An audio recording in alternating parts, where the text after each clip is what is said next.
Gabonais, Gabonaises, très chers compatriotes, c'est encore un plaisir pour moi de me retrouver avec vous. Aujourd'hui, nous sommes dimanche, le 23 août 2020. En effet, c'est la journée que le Seigneur a faite, alors nous allons nous réjouir et être heureux en ce jour. L'Éternel est mon berger, par conséquent, nous ne manquerons absolument de rien. Et aujourd'hui, j'aimerais pouvoir m'entretenir avec vous sur le livre de Jean, à partir du chapitre 10. Et dans cette histoire, j'aimerais pouvoir relater avec vous un peu cette histoire qui me fascine énormément, en particulier en ce moment. Dans ce passage de la Bible, c'est Jésus qui s'adresse à ses disciples et il leur dit qu'en fait, il est le berger et que le monde est comme une bergerie et qu'il a des brebis et qu'il prendra soin de ses brebis et que la voix d'un autre, ces brebis n'écouteront point. Et il dit qu'il y a un seul moyen de pouvoir rentrer dans sa bergerie et qu'à la porte, on ouvre cette porte-là et on peut rentrer dans la bergerie. Mais ceux qui rentrent par la fenêtre ou ceux qui rentrent par le toit sont en fait des gens que j'appellerais des imposteurs. Ce qu'ils font, ce n'est pas juste, c'est des mercenaires. Et donc c'est vraiment réjouissant de savoir qu'il n'y a seulement qu'un seul chemin qui mène à Dieu.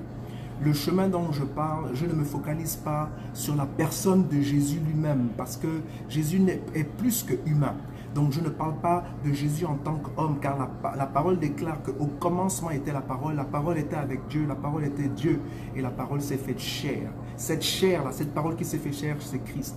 Donc je ne parle pas tellement de l'être humain, mais je parle de Dieu lui-même, le Créateur, qui est descendu sur la terre et qui a demeuré avec nous et qui nous a parlé. Il dit qu'il est le bon berger et qu'il prendra soin de chacun de nous. Et cela, c'est très important pour moi. Et il dit que tous ceux qui sont venus avant lui et tous ceux qui viendront après lui seront des imposteurs et des mercenaires. Donc, il est important pour nous d'être sensibles à l'Esprit de Dieu, d'être sensibles à la voix de Dieu et de ne pas être détournés par des gens qui prétendent nous amener au paradis. Non, seul Christ est la vérité, le chemin est la vie. Et nul ne vient que par lui. Et bien entendu, il dit que il y a de mauvais bergers, c'est-à-dire il y a des hommes et des femmes qui, quand ils voient le loup arriver, au lieu de protéger leurs brebis, ils les exposent et il permet au loup de dévorer ses brebis. Jésus n'est pas comme ça. Notre Dieu n'est pas comme ça. Et donc, j'aimerais bien que l'on se focalise. Je ne parle pas ici de celui qui a les cheveux blonds et des yeux bleus. Je ne parle pas de ça. Je parle de Jésus, le Fils de Dieu. Je parle du Créateur du ciel et de la terre. Celui qui était présent quand toute chose a été créée et qu'aucune chose n'a été créée sans lui. C'est de lui que je parle. Je ne parle pas de quelqu'un qui serait peut-être même sémantique là-bas au Moyen-Orient. Je parle du Fils de Dieu, le Créateur du ciel et de la terre. Il est important, il ne faut pas que l'on se mélange. Et voilà pourquoi moi, je trouve aberrant les gens qui pensent que l'histoire du christianisme, l'histoire de Dieu est une histoire européenne ou une histoire du Moyen-Orient. Non, c'est une histoire de Dieu avec sa création.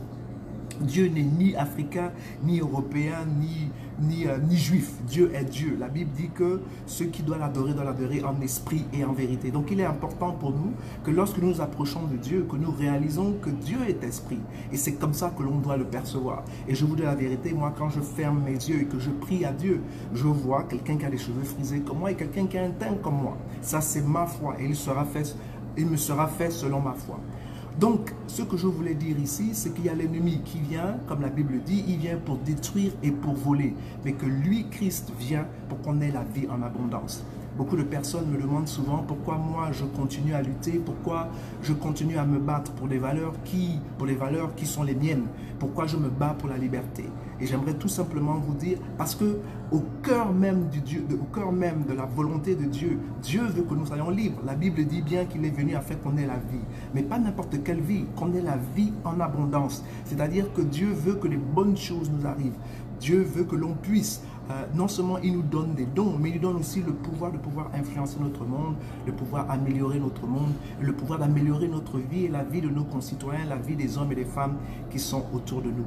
Et cela est important que nous puissions être enracinés dans sa parole et que nous puissions comprendre ces choses qui sont spirituelles. Et voilà pourquoi moi, je n'accepte pas l'oppression. Voilà pourquoi je n'accepte pas toute forme d'esclavage ou toute forme de dominance. Je ne suis pas d'accord que les hommes dominent d'autres hommes. Parce que la Bible est claire que Dieu nous a donné l'ordre de dominer la terre. Et de faire fructifier la terre. Il n'a jamais dit à l'homme de dominer l'homme. Voilà pourquoi aujourd'hui je me bats. Donc il est important de savoir que Dieu est l'Éternel et que c'est lui qui nous conduit vers de verts pâturages. Maintenant je comprends pourquoi David disait que l'Éternel est mon berger, que je ne manquerai de rien. Car il me conduit vers de verts pâturages, il me fait reposer près des eaux paisibles, il restaure mon âme à cause de son nom. Sa houlette et son bâton me rassurent, il dresse devant mes ennemis une table. Et quand bien même je marche dans l'ombre de la vallée de la mort, je ne craindrai aucun mal parce que tu es avec moi. Oui, la bénédiction, la paix, la joie, l'amour me suivront tous les jours de ma vie. Voilà ce que c'est qu'un berger, quelqu'un qui prend soin de chacun de nous. Et donc je veux encourager vous tous ici, qui errez là, ici et là, de trouver ce berger, de le reconnaître. Et Jésus dit bien que lorsque lui, il parle, ses brebis entendent sa voix et ils reconnaissent sa voix. Donc je prie réellement que Dieu vous donne la sagesse, qu'il vous donne l'intelligence, qu'il vous donne l'ouïe de pouvoir entendre sa voix et de le rejoindre. Parce qu'il n'y a pas de meilleure vie que d'être en Christ. Et j'aimerais aussi pouvoir vous dire que le projet que Dieu a formé pour chacun de vous est un projet de paix, non de malheur. Il y a de l'espérance pour notre avenir. Je tire à ma conclusion en vous donnant une toute petite histoire qui m'a beaucoup ému cette semaine, que j'ai lue. C'est une histoire d'un boulanger. En fait, c'est une femme qui faisait du pain. Et dans ce pain, elle faisait du pain et elle avait quelqu'un qui venait régulièrement à sa boulangerie pour acheter du pain. Mais à chaque fois qu'il achetait du pain à cette dame-là, il lui disait toujours: le mal que tu fais reste avec toi et le bien que tu fais te reviendra. Et elle était agacée par cette parole parce qu'elle ne la comprenait pas. Et à chaque fois qu'elle essayait de demander à ce bossu ce que ça voulait dire, celui-là ne voulait pas lui expliquer. Il lui disait tout le temps: le mal que tu fais reste avec toi, mais le bien que tu fais te reviendra. Et donc un jour, elle a décidé qu'elle va faire du pain, ou elle va mettre du poison dedans et qu'elle va lui donner ce pain-là parce qu'elle en avait marre. Elle était vraiment fâchée, elle était désespérée, elle ne voulait plus le voir, etc., etc. Et donc elle a mis du poison dans le pain.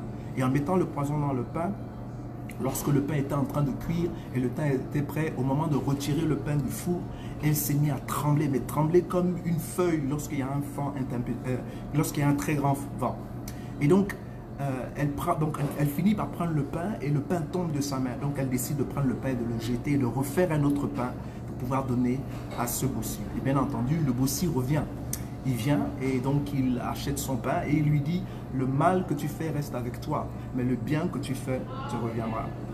Et j'ai oublié de dire que cette femme-là avait perdu contact avec son fils qui était parti dans une des guerres. Je ne sais pas si c'est celle de l'Irak ou de l'Afghanistan, mais peu importe, il était parti en guerre et pendant plusieurs mois, elle n'avait plus de nouvelles de lui. Elle était très très très inquiète. Elle demandait partout et personne n'avait la possibilité de lui dire exactement qu'est-ce qui est devenu, qu'est devenu son fils, qu'est-ce qui est arrivé à son fils. Et alors, subitement, je dirais, quelqu'un cogne à sa porte. Et c'est un jeune homme maigrichon qui arrive affaibli, il est habillé avec des habits qui sont complètement déchirés. Vous sentez que cet homme a passé des moments très très très difficiles et très douloureux. Et c'était son fils. Et elle était contente de le revoir. Et elle a dit: mais qu'est-ce qui s'est passé? Pourquoi tu es comme ça? Pourquoi tu es dans cet état-là? Etc. etc. Et ce jeune homme lui a raconté donc ses péripéties. Mais là où moi je veux me focaliser, c'est qu'il disait qu'au moment où il était en train de se rapprocher de sa maison, il a rencontré un homme qui était bossu. Et il était tellement faible que le bossu lui a donné son morceau de pain. Et donc, elle dit d'ailleurs, le pain qu'il m'a donné, c'est exactement comme le genre de pain que je vois là, que toi-même, maman, tu es en train de faire. Et il me disait que chaque matin, il venait régulièrement prendre du pain et prendre du pain chez toi et manger ce pain. Mais plus que j'en avais besoin, plus que lui, il était prêt à partager ce pain-là avec moi. Et c'est ce pain-là qui m'a donné un peu de force pour continuer à venir vers toi.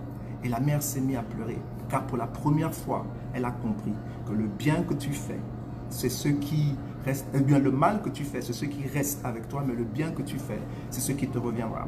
Imaginez-vous qu'elle avait accompli sa mission, c'est-à-dire de garder le poison dans le pain et de le donner au bossu. Ce n'est pas le bossu qui allait manger le pain, mais c'était son fils qui allait manger le pain. Le mal ne paye pas. Gabonais, Gabonaises, partout où nous sommes, nous devons haïr le mal. Le mal ne paye pas. Mais par contre, le bien que l'on fait payera.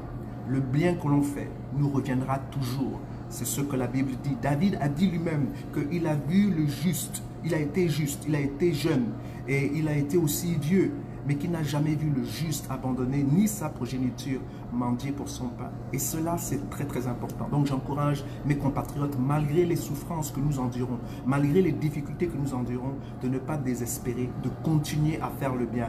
Donc celui qui fait le bien n'a qu'à continuer à faire le bien, n'a qu'à persévérer à faire le bien, car le bien qu'il fait lui reviendra, mais le mal qu'il fait restera avec lui.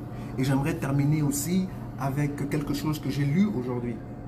J'ai vu qu'il y avait un président là-bas, je crois en Côte d'Ivoire, qui était dans un stade et il affichait une affiche et il disait qu'il va gagner au premier coup et il va renverser ses ennemis KO. Cela m'a fait penser en 2016, je crois au mois de juillet, où il y avait aussi un président qui était beaucoup plus jeune que lui, qui esquivait les pas de Mohamed Ali et qui disait aussi qu'il allait battre son adversaire KO, etc. Bien entendu, c'est lui qui a été battu et pour se maintenir au pouvoir, il a tué les Gabonais, il a fait du tort aux Gabonais et malgré tout cela, il est parti 2 ans plus tard, aller tomber là-bas à Riyad, c'est-à-dire en octobre 2018. Je suis en train de vous dire, Gabonais, Gabonaises, le mal que l'on fait reste avec nous, mais le bien que l'on fait aux autres et à nous-mêmes nous reviendra toujours. Que Dieu vous bénisse. Merci beaucoup de m'avoir écouté. Que Dieu bénisse notre nation et que Dieu veille sur le Gabon. Au revoir.